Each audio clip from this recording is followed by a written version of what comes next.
That was the worst.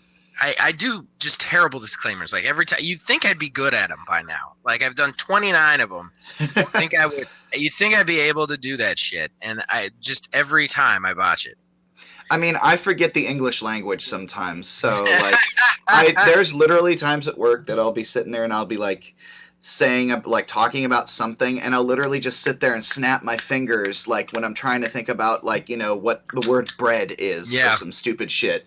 And I eventually yeah. just devolve into just pointing at it and just like making a sound, and people are like, oh, okay, he broke again.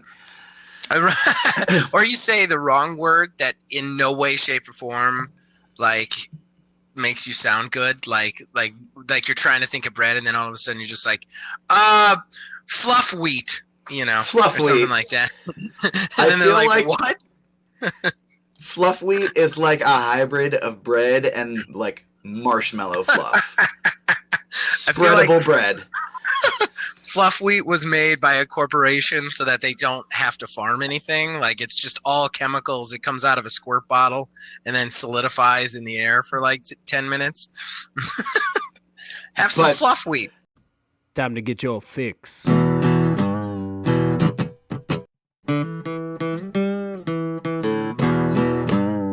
It's a horrible gaming podcast. It's not good, it's not great. Horrible gaming podcast. It's not even what you would call fair. It's really not that good.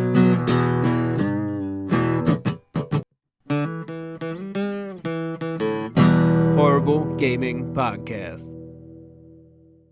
Hello, my name is Zachariah Van Sliders, the Old Man Gaming, and you have decided for whatever reason to tune into another horrible gaming podcast. With me is Neil, aka a tiny wizard. AT Dubs in the house.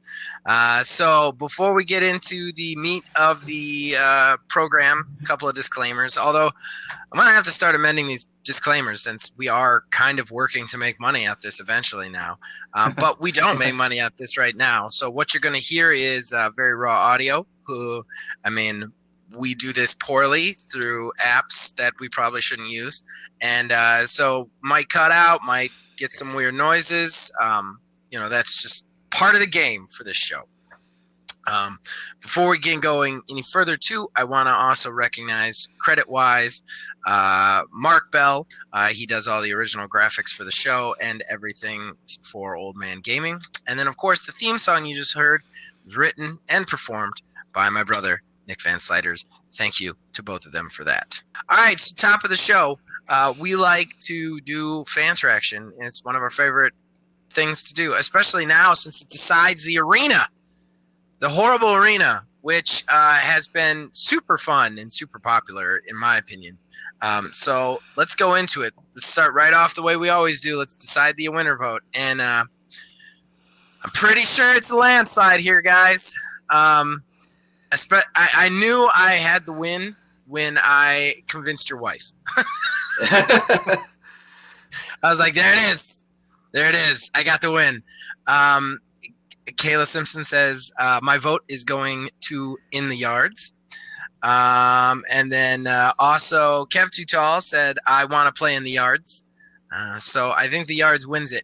And can I just say, if I hadn't won that one, I would have started crying on the show. You would have straight up heard me break down because that game, I came up with that game in my head long before I was even doing the podcast. Like that's an idea I've had forever. So like if I had lost on that, I would have been like, my soul is broken. It's your child. I do want to ask, did you feel I read yours with the amount of gusto and verve it deserved? Oh, absolutely. 100%. Yeah, okay. I was wondering, like, because we had a separate conversation about how the fact that I thought that mine and the way I presented it was somewhat cheating, because I had all the time in the world to think out and type mine up and everything. You guys kind of had to have your pitches on the fly. So I could have sat there for a good 20 minutes. I didn't. It was more like 5. But still, it was more time than you guys got to get yours together. I mean, yes and no. We all know about the horrible arena ahead of time.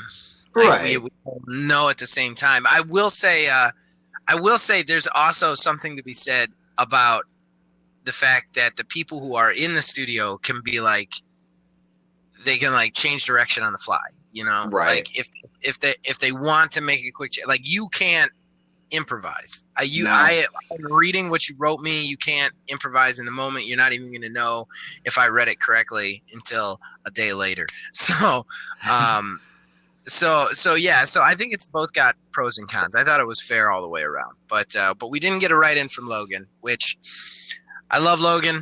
Not surprised. But so it will be just you and me today at the arena. And I got to say, I think I like your chances because I'm still having a hard time coming up. Like in my head, this is probably going to be very close to on the spot because I've been thinking about this since you put it out there and haven't come up with anything I really like. So, yeah. So Horrible Arena goes to the yards. Thank you everybody out there for voting and making me feel like my ideas are good. And then let's just go to the other fan interaction. Kev Tutal wanted to say, voice issues, ? Got a lozenge, sir, smiley face. To which I respond to him then and now, I was literally on a lozenge the entire podcast. I talk too much. Sickness can smell the weakness. And that's the way it is. Like when I get sick, it's like, weak part is his voice. Let's get that. So I do apologize to everybody for how sick I was. There's nothing I could do about it. I'm actually still battling it, but Neil assures me that I don't sound terrible. So I'm going to take his word for it. Much, much better than before. I didn't put it in the disclaimer, but I was singing in the car and it did not sound good. Not that it always sounds good. And then we also had Philbilly said, in reference to us trying to figure out what we should call our fans, he had a really good idea. I think we got to go with this one. I don't know. I want to hear Neil's opinion on this, though. He said, you totally need to refer to the people of this channel as the old man fam. Trademark copyright Philbilly 330. Old man fam sounds good. You know, you had presented oldies, and like I while that's the most natural sort of choice, I don't think that just like reminds me of like the 50s. Dude, our subscriber count just drops by 7 like immediately. No, I'm not an oldie. I don't want to be an oldie. Ooh. So yeah, so that is all our fan interaction stuff. I do want to say I got a couple of people commenting on here, and I think it was spam. So I'm kind of in this weird spot because while I said in fan interaction I would read all your comments no matter what, it's real strange that I got these weird spam comments, and I feel like I have to read them because I said I would, but they're spam. Like somebody just like Trap Town just posted amazing video. That's it. Which I hearted and liked. I know that there's these weird spam commenters out there that like they're very strange. They're very strange music. I don't quite understand the point of them or what they get out of it, but so if you're a real person, Trap Town, thank you. I appreciate it. And I will continue to read your comment. And if you are a real person, I apologize for thinking you are a robot. Number one, right off the bat, subscription goes down. This fan interaction is going bad. I'm losing all my subscribers. Okay, so, all right. So, and then finally brings us to the question we like to ask you guys at the end of every fan interaction, just to get the conversations rolling. Neil, you got one locked and loaded? Yeah, absolutely. You know what? We're just going to go straight forward, simple. How big is your collection? How many games you got? What's the size? Size matters. I will say, though, size does and does not matter in this case. I'll be the child. I'll make it about a penis reference. That's fine. We're all adults here. We're well past the minute, the YouTube no swearing in the first minute thing.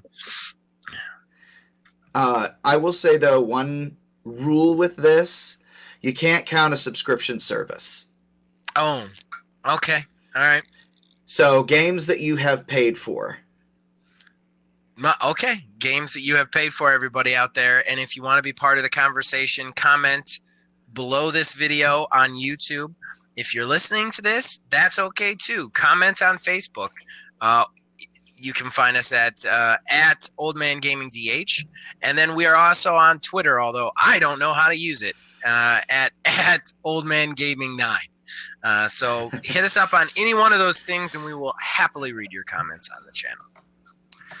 So, with that done, let's go into our first official topic, and that is the price of the PlayStation 5. Ladies and gentlemen, it has leaked.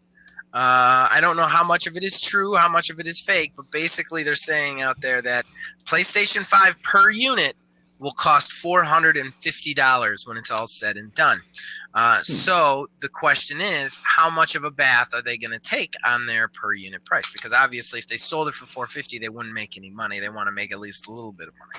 So that's why we have a Tiny Wizard, our senior tech correspondent, as well as our senior analyst of PlayStation 5, Neil, a Tiny Wizard. You know, it almost sounded like you were going to say senile PlayStation correspondent, and honestly, I think I would have rolled with that as well. No, see, we're Old Man Gaming, so we all have to be seniors. And I'm not referring to it. I'm not referring to it as like position. Senior, like we're all old people. Nice. Yeah. You like what I did there? Yeah.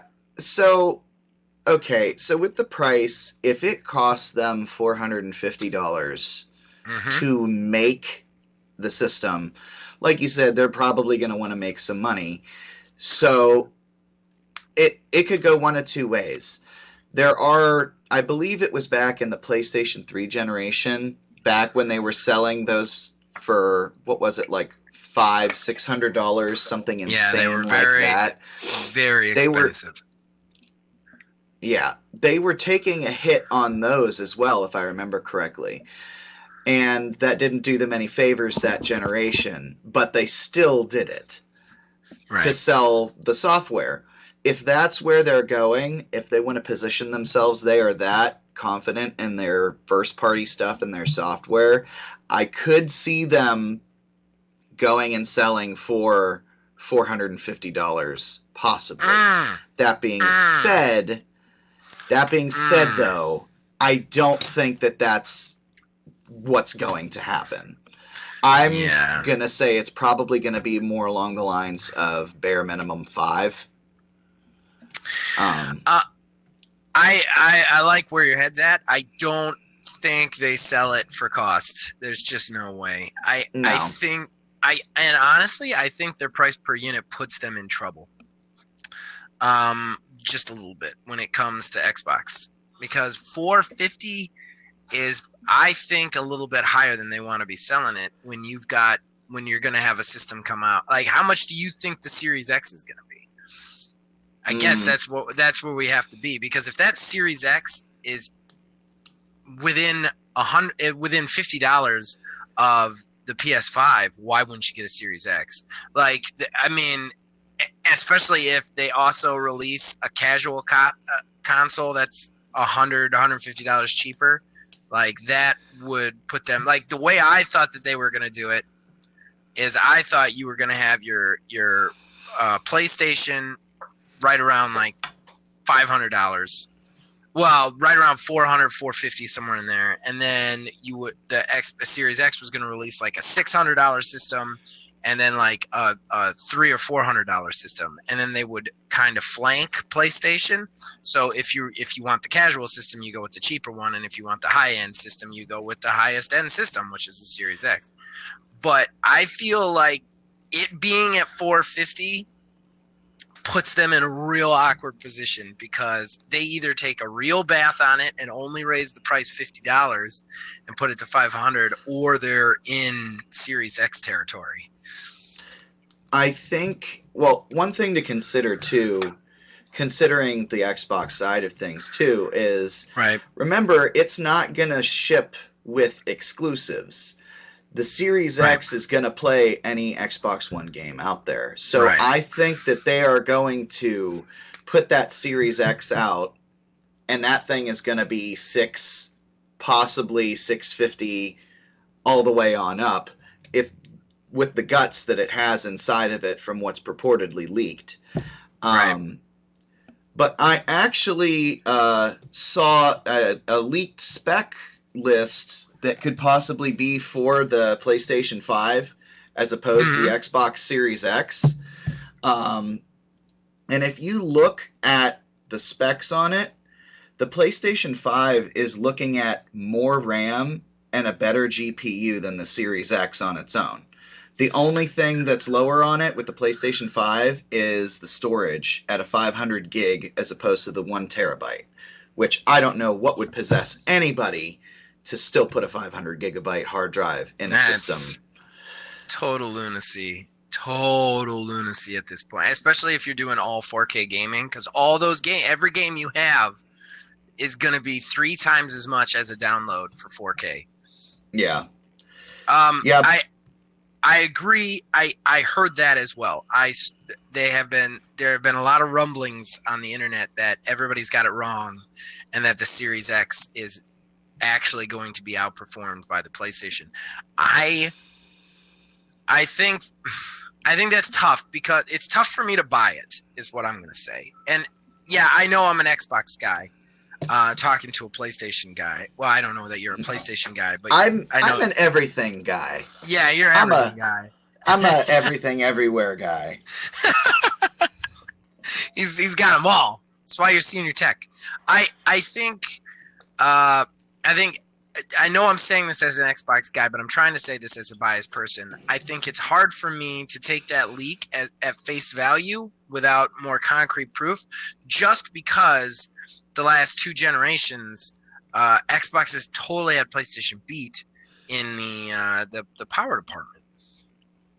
Well, not 2 generations. I mean, half generation. Like this last generation, they had them beat on the power basically the entire time. And I mean, and any time the PlayStation came out with something, like they came out with the PS Pro, and Xbox One X blew it out of the water. So like, I feel like it's hard for me to buy that Sony, who does make a lot of money, but they have nowhere near the resources that Microsoft does from a computing monetary standpoint, that they're blowing Microsoft out of the water on money. And if you look at the track record, Sony has never really blown Microsoft out of the water. Tech-wise, they've always come with the exclusives. Like that's where their strength is, really. And I've always thought, maybe you disagree with me, but I've always thought that people who go to PlayStation, they go to PlayStation because PlayStation has a more robust library. Yeah, I would say that's one of the big draws for myself personally. Like if I have to choose between playing something on Xbox and the PlayStation, obviously I have things that I go to one way or the other. But the main reason that we got our PS4 was the exclusives that were out there. Right. And that's the thing. Like, that's how they've always won. And I feel like it's hard for me to buy that Sony just suddenly has a system that's tech-wise better than the Series X. Like, it's just hard for me to buy that from an objective point of like, I just don't, like, you've got one company that's like the biggest tech company in the world that has more money than anybody out there and more resources, and they're going to lose a tech, basically a spending game against Sony. You know what I mean? Right. Like, because that's what it is. It's a spending game. It's like, how much can Microsoft spend to make their system badass versus how much can Sony spend to make their system badass. I just don't see Sony winning a spending war. So I have a hard time buying that. Yeah, I have a hard time buying that. I mean, we are still in the stage of it's all just leaks and speculations and whatnot. There's nothing really concrete out there. Aside from this, the only other two pieces of information that I've heard is they've sent new dev kits out, an updated version of the dev kits. So I'm curious to know what the differences between the first wave and the second wave of dev kits are spec-wise. And that's weird. I actually just saw last night that there's possible that sometime by the end of this month or the beginning of next that we may or may not get an official unveiling of the PS5. Yeah, I mean, they've got to do something soon. And I think both companies are in a weird game of chicken right now. Yeah. Because I think whoever goes first, the other one's going to be like, ours is cheaper. Like, or not even ours is cheaper. I think, like I said, I've always felt like the Xbox's goal is to flank the PlayStation. Like, we're going to have, like, our casual system will be cheaper to get the casual people, and our high-end system will be more powerful to get the high-end people. You know what I mean? Like, because really you got two types of people who are going to buy consoles. You got one type who's like, I like playing games and having fun with my friends every once in a while. Blah, blah, blah. Those are casual people. They don't really care about the power of the system. They just want to play some games here and there. So they're going to go out. They're going to buy the cheapest system. The other group of gamers, like myself and you, and basically everybody on this channel, want the most high-end performance experience out of our games. Those people don't mind spending the extra money to get the better system. So, like, you've got, like, one side is like, well, our system's the best. It's more expensive for the hardcore people. And then our cheaper system is cheaper. Of course, I don't know what stuff Sony has up his sleeve, but I do also feel like Sony has handled themselves kind of poorly towards the tail end of this console generation. Oh, yeah. I just feel like they've been arrogant. They've been arrogant, and they've gotten arrogant because they're in a place of power, and they're just looking at the numbers, and they're seeing how much sales they have, and they're not seeing everything that Xbox is taking away from them. And I feel like they're in a real tough spot now. Man, I said this the other day about Phil Spencer's comments, and the same is for Sony. I think in this business, the biggest killer of companies is arrogance.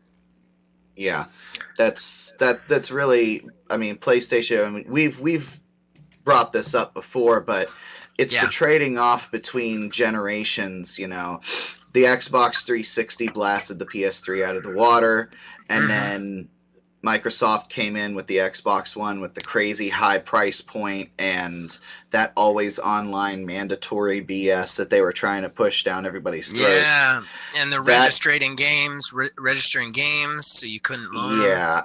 It was all sorts of bad. And of course, Sony took that and ran with it at the E3 where they announced the PS4. But then, of course, like you said, you know, their head got big, and we can't do any wrong now, and we can do whatever we want and not let people do cross-play. Cross-saves are even not transferring over to the PS4.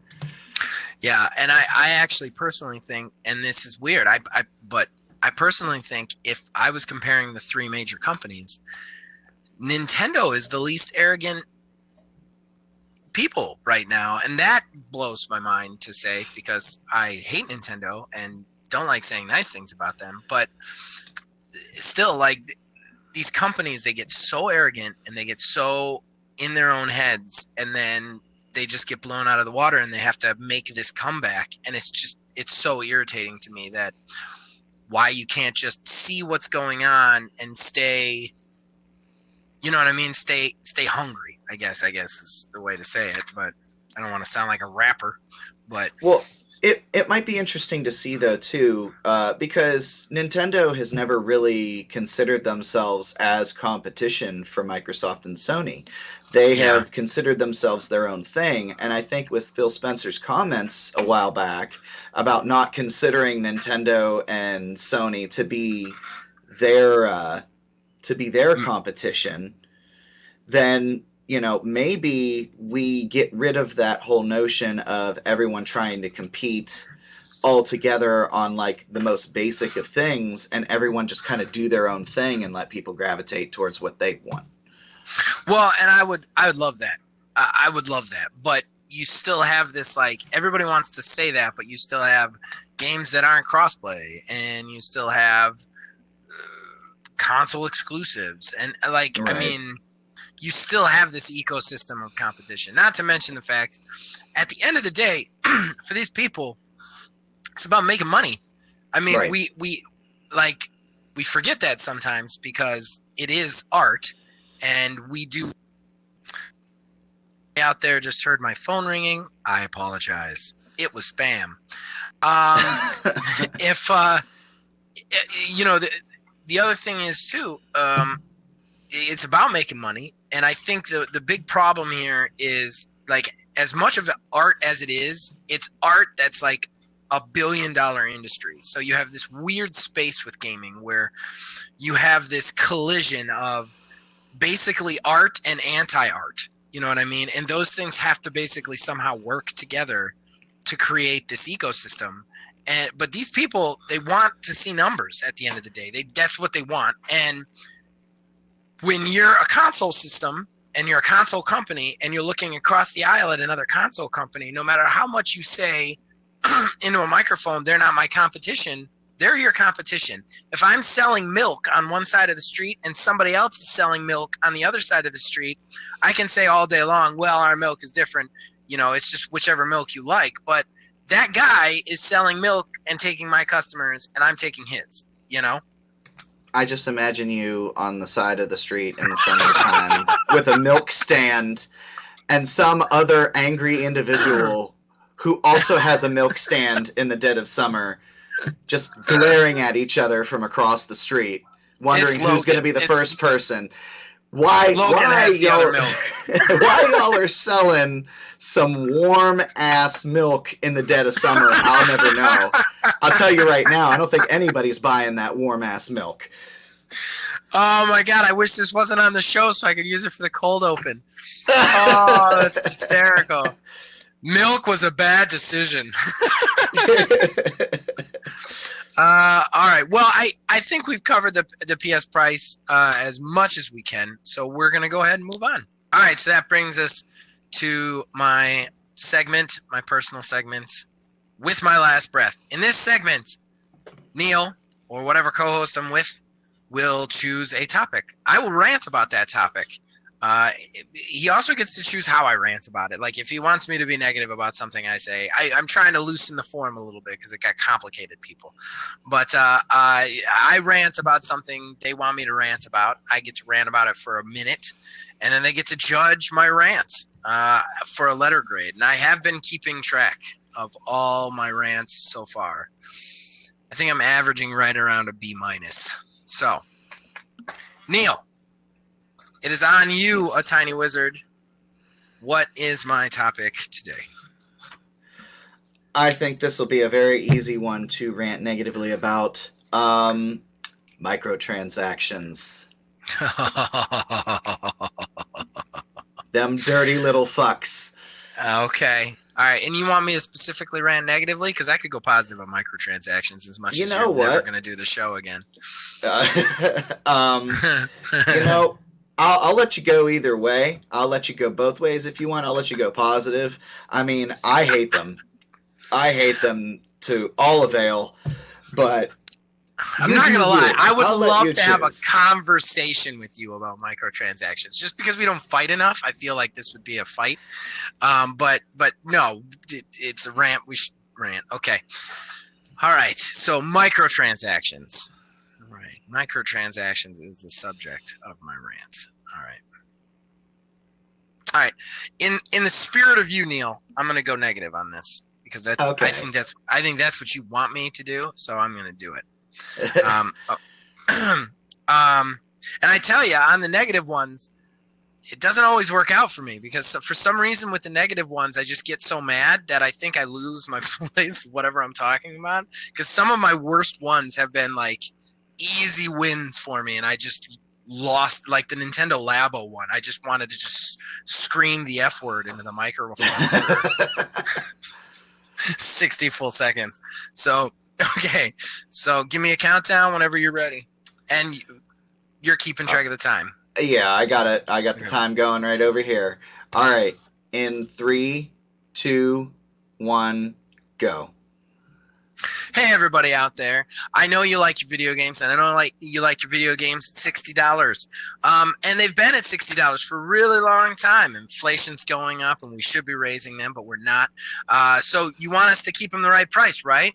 Yeah? Okay. Well, you know what we're going to do about that? We're just going to jam a bunch of transactions in there that just make you spend more and more and more and more money. How much fun is that? Seriously, you get to buy the game in chunks now. So we get to tell you we sold you a full game at $60, but we didn't actually sell you a full game, because if you want to, ride a horse, you got to spend an extra $2. And if you want to, play for more than 30 minutes, you got to spend $20. And if you want all the season stuff, you got to spend $40.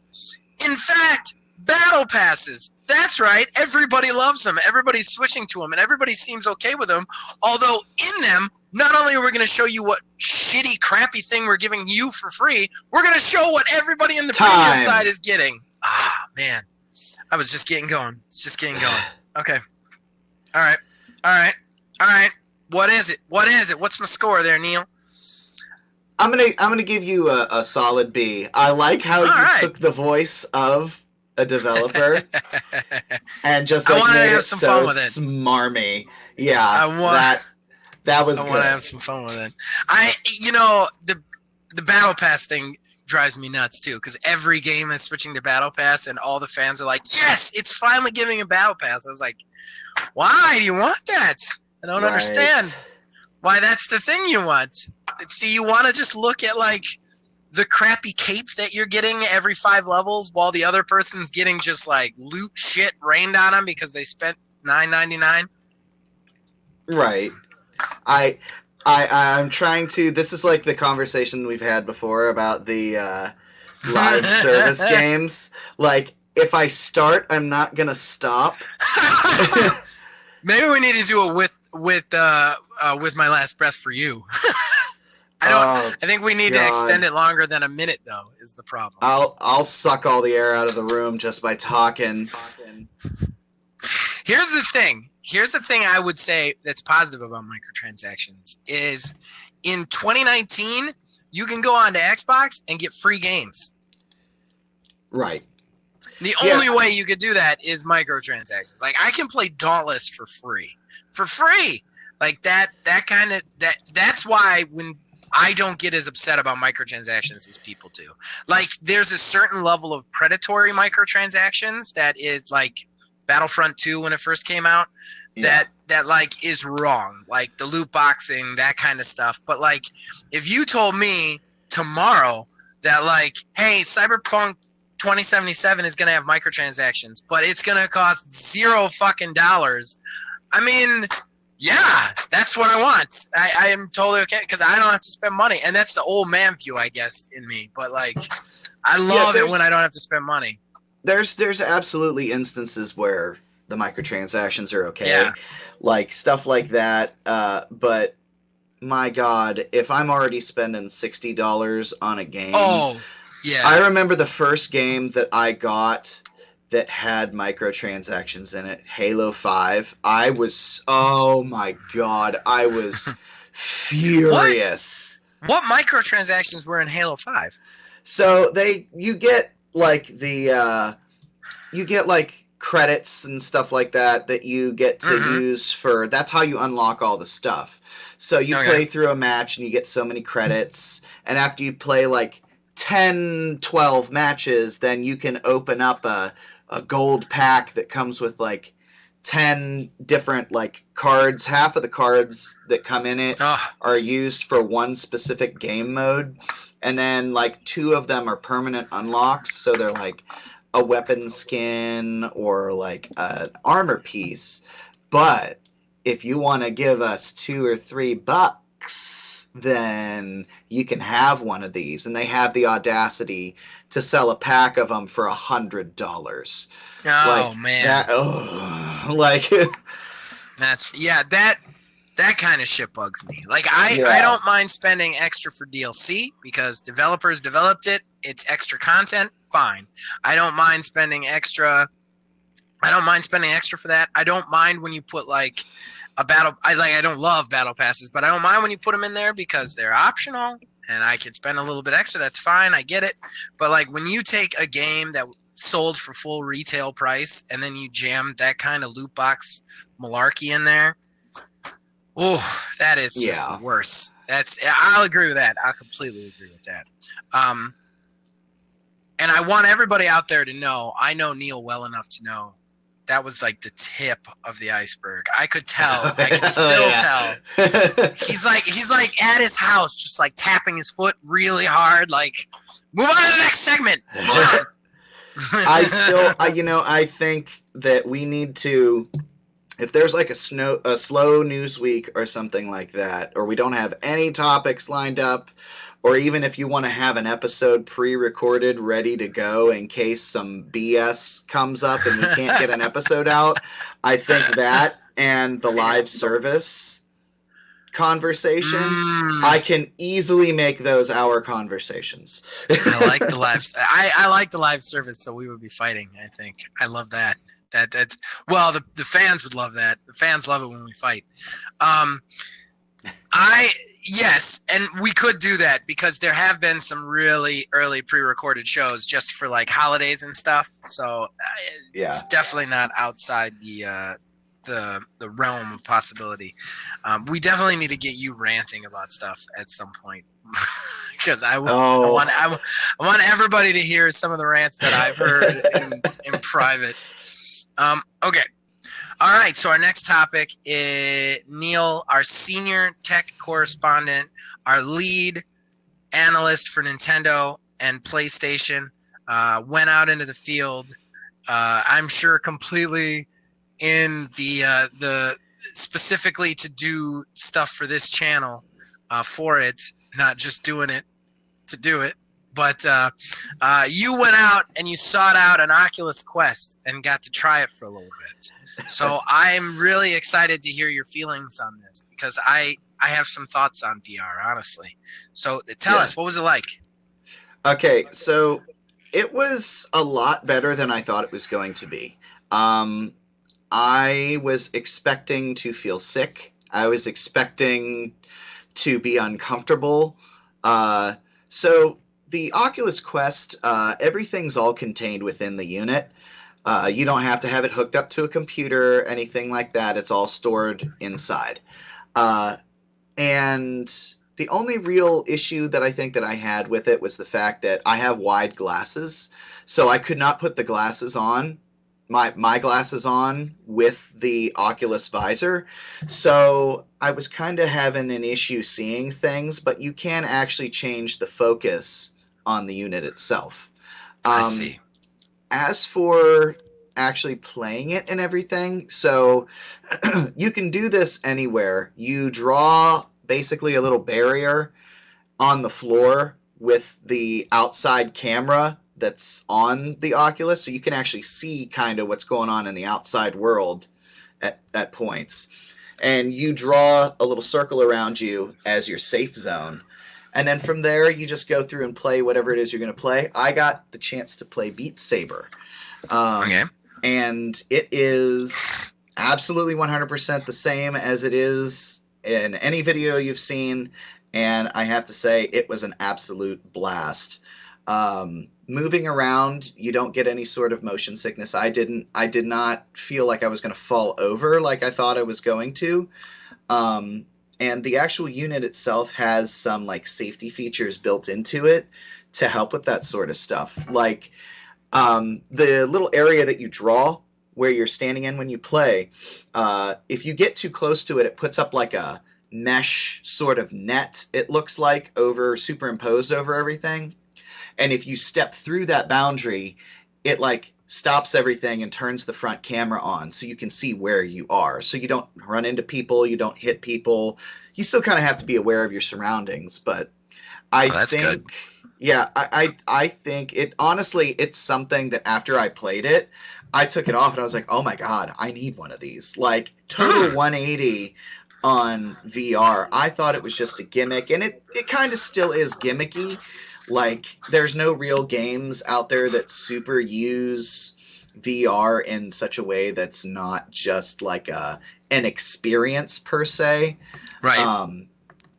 But I think we are taking those steps towards having VR be an actual viable thing. Okay. Well, that sounds really good. I like that. I'm more concerned about motion sickness and frame rate. Honestly, I know this is gonna sound bitchy, but I got a real bitchy stomach and head when it comes to weird visual stuff. Like 3D movies do it to me. I can't watch 3D movies, and I get car sick real easily, and just like watching people play this, I'm just like, in my head, I'm like, I am gonna be vomiting 2 minutes into that, and that's what's kept me from even trying it. What do you think about that? Do you think that like it's good enough that I wouldn't have that problem, or? I mean, everybody is different in regards to that. I'll say that right out of the gate. I mean, you have to try it first to know whether or not that you're going to get sick from it. That being said, also, the specs of the unit have a lot to do with how well you can deal with that. Because if you have a lower frame rate, you're moving and the unit is not keeping up with it, and that's where you start getting that disconnect from your body and what your head is feeling, and that's when you start getting sick. With the Quest, there was no disconnect. I mean, there's a brief disorientation when you first put it on. Okay. But it's like, it's not like if you are to, it's not like if you were to turn your head and kind of like dip to the side, it doesn't change, it doesn't tilt the visuals, it just changes what you see. So that helps with the motion sickness stuff. If you were to turn your head and it like jostles around and then it like tips everything on its side, then you would start getting that disconnect and get sick. Again, it depends on the unit, it depends on the person, it depends on a lot of different things, but I myself was nowhere near anything close to sick. After I finished the song that I played, like, I was excited as all hell. I wanted to jump back in for more, and the battery died, unfortunately. So technology. Well, that sounds really promising. That sounds really promising, honestly. I'm very excited about that. I want VR. I want it to be awesome. I've always wanted it to be awesome. I feel like they have some serious challenges as far as until you can really move through a space. right. Like you can't, like, that's always been really the problem, is you can't, like, it's like you said, like when you're moving and your legs aren't moving, you have a problem. And I feel like until they can find a way to get around that, I think that I don't know. I don't think we're going to have a killer app until they find a way around that. I don't know a way around that other than having one of those giant, ridiculous harness rigs that they got in your house. Yeah, I mean, it worked well for Beat Saber because it's basically like Guitar Hero. I mean, you're not like going anywhere or like physically doing anything. You are standing in a spot, hitting the blocks with your hands, and then dipping to the side to not hit the walls that come up at you. But outside of that, you're not really moving anywhere. Well, and that's a really cool game. I'm not saying it's not, but I mean, at the end of the day, is that going to be the game that, like, how many hours are you going to put into that game? You know what I mean? Like, right. Until you can put 300 hours into a VR game, VR isn't going to sell that well. And that's unfortunately the reality of our world right now. For video gaming is when I play Xbox, you know, I can put 300 hours into Monster Hunter World and still be getting something out of it. There are no VR games that you can do that with. And I think until you find a way to do that, I think there's a problem. What I do love, though, I love that you were saying that you didn't get sick and that you did want to play more. That's exciting to me. Yeah, it's definitely something.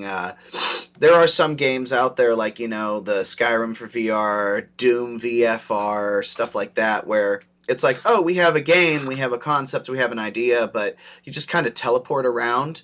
And that's like the only real experience that I had with VR, seeing gameplay. It's like, wow, this is dumb, this is stupid, but that's how you get past that motion sickness. That's the biggest barrier, like you were saying, that we have from VR being like a big thing.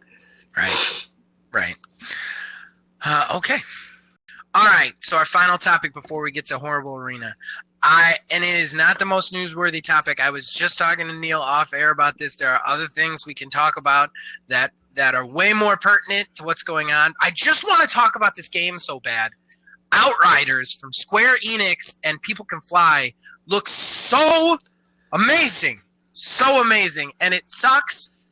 It doesn't ever suck that when I have Neil on, but it sucks that Logan can't be here because Neil probably doesn't want to play that game at all. Logan does. But Neil, that game looks so good. I'm so excited about that game. We talk about that game for a second.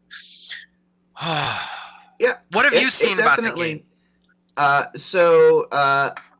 Just on the I know surface, the minute they said co-op shooter, you were like, all right, I'm out. Co-op that's not one of those automatic switches. Oh, okay. It's not it just depends on how it's implemented. I mean, I will say from how it looks like The Division and Destiny had a child. And that's it looks better than both those games to me, and I've played a lot of both those games. By the way, slight digression. Anybody out there, until March 3rd, The Division 2 is $3 digitally. Buy it. Jesus. It's worth $3. I promise you that. Like, no one is going to buy it for $3, play it for any amount of time and go, man, I wish I could have those $3 back so I could go get a milkshake. Trust me, it's worth the $3. Like, even if you hate the game, it's worth $3. So, side note, but I picked that up again for $3, and so I've played that quite a bit, and I've also played Destiny and Destiny 2. This game just looks better to me than that. It almost looks like Borderlands, but if Borderlands took itself like a games as a service and did it the way that like Destiny and Division do it a little bit more. Does that make sense? I don't know. I guess I'm all across the board on this one, but it looks so entertaining to me. Like the co-op shooter stuff I love. It also, you can play it by yourself, which is really nice. And I like I like every aesthetic about it. I love the powers. Everything that I've seen about this game looks so interesting to me. Yeah, I think from what I had heard of it, at least, it's not necessarily being billed as like a live games as service sort of thing. If it's a self-contained story that has a start, it has a finish, with online components to it, like the co-op stuff, like that might be something that I would be into. Because I do like Borderlands 3. Like, it's not any sort of like live service-y BS. But I do like the variants of the classes, and from what I have seen, it's very giant robots. The Square definitely has its hands in it. yeah, it does. I do like an endgame though. I like a contained story, but I also like an endgame. I like to be able to go back to the game anytime I want and be able to play it. I mean, I would bring up Monster Hunter World as my example right now. It has a story. You progress through the story, but it's still kind of open-ended, and it's like, well, the story's done, but you can still go out and do stuff. There's still a reason to go out and do stuff, and we're going to keep adding stuff for you to do. I don't love the way Destiny 2 tells a story. I don't like that. I want to say that now. Like, and I think that's what you don't like. I don't want to put words in your mouth, but I think that would be mainly what you don't like about games as service. I think it's part of it. Yeah, I don't like that either. I don't like the idea of it's just this like floaty story thing and like you can participate in it or not. Like I want there to be a story. I want to move through the story, but at the same time, I also want there to be an endless amount of stuff for me to do. I want to be able to go back to that game anytime and be like, oh, there's something else to do here. I like that. I think the Division 2 actually doesn't do a bad job of the way they tell stories. I thought they tell a story pretty well. There's a lot of juicy story nuggets while still having the looter shooter feel to it. And I would love if this has like a story point A and a story point B, but when we get to point B, I still want stuff to do. And that's, I guess, that's what I'm saying is I want that like that constant flow of something to constantly grind for. I like the grind. Getting added right now as I say that. But it's the grind for grind's sake is one of the issues that I have. But I mean, if you're go ahead. No, go ahead. I was just saying that's fair. That's a fair thing to say. I totally understand that. Yeah, I'm not necessarily, at least from what I've seen, I'm not getting vibes of that though from what I've seen so far of Outriders. It seems to have it definitely has a story, whether or not the story of the band of heroes going against somebody on an alien planet who's, you know, from the group of humans who's just fallen into whatever sort of power and is power hungry now. If that endless story is still going to hold up, but you know, you never know. Right. This game's still it's holiday 2020 from what we've seen, so we definitely still have time to get our hands on it in an open beta or closed beta fashion. We still have E3 coming up to see more of it, which I'm sure it undoubtedly will be there. And we'll give it some time to really distinguish itself. But early impressions from what I've seen so far, I personally haven't closed myself off to it yet. I mean, well, that's good. I like to hear that. I get what you're saying about the grind for grind's sake. I think that's, in my opinion, Destiny 2's biggest problem is the story isn't enough front and center. So it's more like you're just trying to increase that power level constantly. You know, I read a really good article about Destiny 2 where, you know, he basically broke down why he thinks Destiny 2 is slowly waning. And basically you get to this point where there's a why that Destiny 2 can't answer you. I think that's true. There has to be like the thing that I like. I mean, I hate to go back to Monster Hunter World, but one of the things that's pulled me back into that game over and over is when you're grinding to get those better weapons, to craft those better weapons, it's in order to go after another monster, and there's always another monster to go after. There's always something a little bit bigger. There's always that next challenge. You know what I mean? And I think that's something that a lot of these games of service, I mean, in a lot of ways, that's how Anthem sucks. And I know everybody wants to say that game just sucks all the way. It's just totally bad. That game is actually moment-to-moment gameplay is a lot of fun in that game. It still is. The problem is that it has this really high middle part feel, and then it just drops off. Like the why goes away. Like you have a quick 20-hour storyline, not even that. And then you're done with the storyline, and then there's no reason to do anything. They don't give you any more like challenges, you know?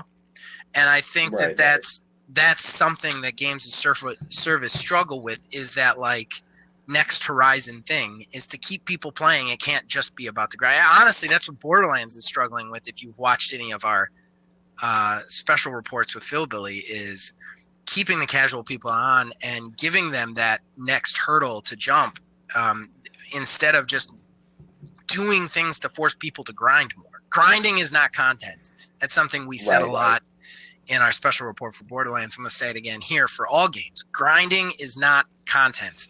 It doesn't equal content. Like, people aren't going to grind unless they have a reason to grind, you know? Absolutely, 100%. I agree with you on that. I just want you to know that was a long-winded way of saying I agree with you on that. But this game just it really feels. I'm really excited about it. It's right up my alley, that's for sure. So that brings us to the main event, ladies and gentlemen, the Horrible Arena. Everybody's having fun with this one. So what we're gonna do here, it's just two hosts today. Myself and Neil, a tiny wizard, will pitch to you a game. We will give you a developer, we will give you a project title, and then we will give you a pitch based on a subject or topic that we picked beforehand. And that topic this time is RPG.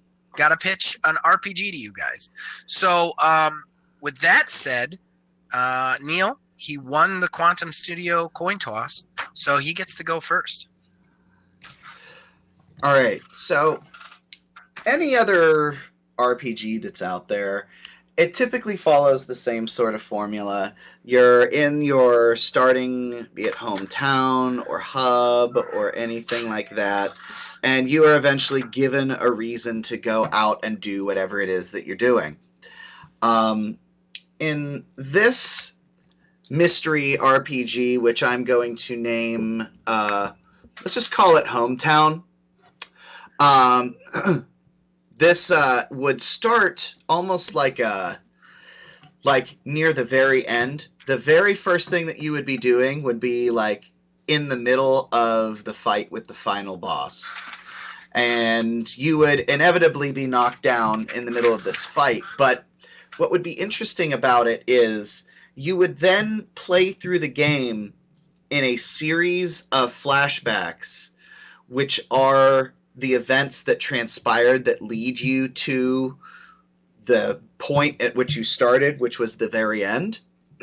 And within that, you would make your choices and decisions on what it is you want to do, level up and everything. And then, like, I would say, like, the climax of this would be the whole reason why you left home in the first place, or left your starting area in the first place. And then after that whole story instance is completed, then you would snap back into that boss fight. And I feel like it would add to a sense of like a reason. It would give your fight more purpose with that boss, and I think therefore making it more impactful. And then, give them the typical RPG, final form, which you hadn't seen yet, and then you beat it. But yeah, I think that would be an interesting way of tackling it. I think the studio that made Disco Elysium, whatever that may be, I'll go ahead and say maybe? It sounds stupid. Okay. Because we were discussing it off camera, and Neil really didn't want to say that developer because that's all we could find. But I'm going to say Zaum for you. We believe it was developed by Zaum. Yeah, I mean, according to Wikipedia, that's what it says. So, I hope that's it. But I mean, having not played Disco Elysium myself, but the surface knowledge that I know of it, I know that it has impeccable writing. Every single possible scenario, thing that could happen, way that things could play out is accounted for, and I feel like something like that is absolutely mandatory for a project like this that is just so open-ended as to what you do to achieve the end goal. That's a really interesting. I tell you, Neil, your picks are always very, very, very unique. They really are. Like, I'm kind of still surprised I beat Project Headspace, honestly, just because it's so unique. So I give you props for that. Mine are not. They are always like AAA bullshit. Like, it's funny. It's like whenever we're in this against each other, it's like Neil's is like the independent art guy. See how cool this thing I made out of dreams, and then it's over here like I'm smoking a cigar. Like, throw some more fucking Destiny at him. Yeah. It's like an additive. They pull a lever and it just like a liquid pours out. Liquid Destiny. Liquid Destiny. Add some Destiny to it. Well, still, it's a really good project. And definitely unique compared to mine, because mine. Okay. Oh, are we ready for me to go? You were done with yours, right? Oh yeah, no, I was done. Can I tell you, I talk and interrupt you guys so much. I feel so bad about it. Like I purposely like try to stop myself, and I end up doing it so often that in Horrible Arena, I literally mute my mic while you guys are pitching. Just because I'm afraid I'm gonna like ruin your pitch flow. Like, so I want to be like, there's always a silence after you guys are done, because I want to make absolutely sure nothing left and I'm not interrupting. Okay, my pitch, Project Legends. Okay, the developer will be Bandai Namco, because obviously. So here's the thing about my pitch. My pitch is a Dragon Ball Z role-playing game. And you're probably saying to yourself, Zach, they just did that. And I will say to you, no, they didn't. Because I got really excited about DBZ Kakarot. Really excited about a DBZ role-playing game and what that would look like. And then they released a fighting game with side quests. And that's what they did with that. So here's what I want from this. I want them to make a traditional Dragon Ball Z role-playing game. And the biggest problem with the DBZ games are the lack of variation. The fact that we're just retreading the same stuff over and over again, which unfortunately they'll do again with this game. However, there will be a different twist to it. It will actually be a role-playing game. Here's how it works. You will pick a team of 3 fighters as you unlock them through progressing through the story. You know, Piccolo, Krillin, Goku, whatever. They will learn their techniques as they go. But the real difference about this game will be the combat system. You will not play it like a fighting game. What will happen is it will happen in round chunks, okay? It'll be turn-based in a very strange way. When the turns start, like when the fight starts, basically each character gets a logic, like a programming logic node almost, and they get a certain number of action points that they can pop into those nodes. This counts for defenses, energy attacks, physical attacks, a whole 9 yards. You chain them together with each one. You can also chain them together with teammates to make interesting combos. And then you put that logic puzzle together. You take as long as you want. Then you hit play, and it just goes crazy on the screen. So 3D graphics, just all 3 of your characters go crazy. The bad guy goes crazy, and everybody just starts doing their stuff at once. So each round would be like, I want to say like each round would be like 30 seconds to a minute of gameplay, which is huge, right? Then the round pauses, you do it again. That's how combat would work. The leveling would actually matter. It would be in the form of power levels, but you would also learn more techniques, more things to add to your logic, your kind of logic trees to make these attacks. So it is very much a turn-based strategy game with kind of a different tree to it. Anybody who has ever seen John Wick, the John Wick Hex game, the way that he strings together the attacks, that's what I'm talking about here. So that would be the centerpiece of this game, would be actually presenting DBZ in a different way other than just the same old button mashy, tired fighting game formula with some little changes on the side. Which is what Kakarot was, which is what Tenchi Budokai was, which is what all the make your own character ones were.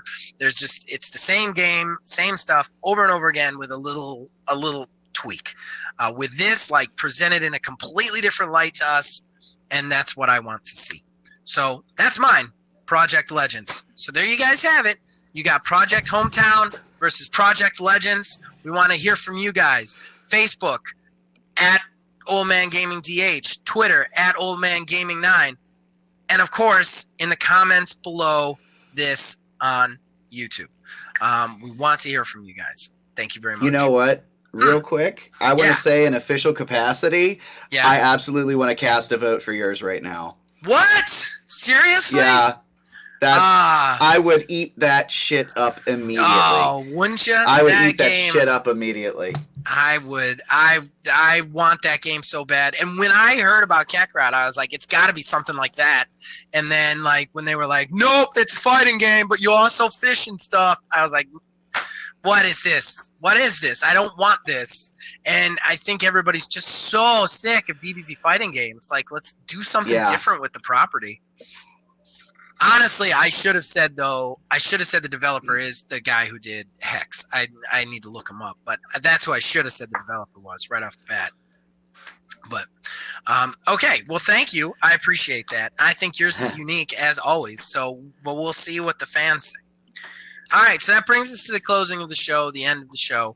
Our good friend, our senior tech correspondent, our senior analyst of Nintendo and PlayStation, and Oculus now, has nothing to plug. However, I do want to say out there to you guys, we are very thankful. We are very thankful. There it is. There it is. There it is, ladies and gentlemen.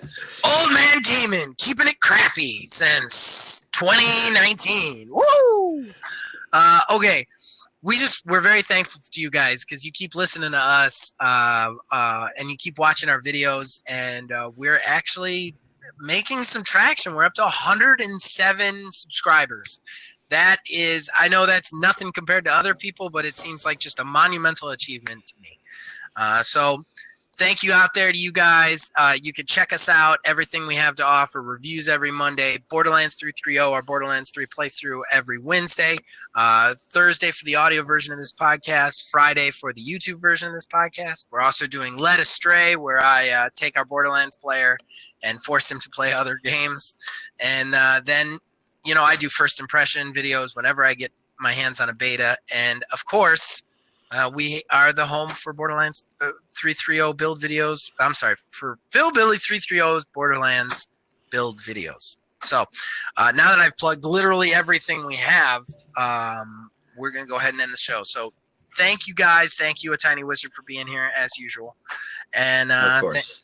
Thank you guys for watching. As long as you guys keep watching and listening, we'll keep making it. We'll see you next time.